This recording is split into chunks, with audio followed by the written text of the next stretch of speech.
If three Republican lawmakers get their way, Arizona could soon be springing forward or falling back, just like the rest of the country. Heidi has more this morning on the push for daylight savings time.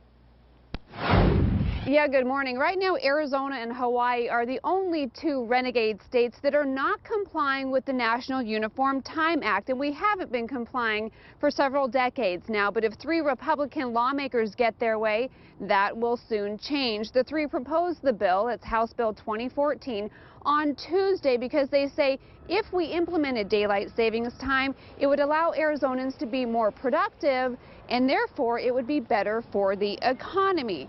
The Uniform Time Act went into effect back in 1918. Arizona did follow along during both World Wars and again in 1967. But then we opted out in 1968, and we've stayed out ever since. So exactly what would change if this were to be adopted? Well, instead of the sun coming up at 5:30 in the summer, it would come up at 6:30.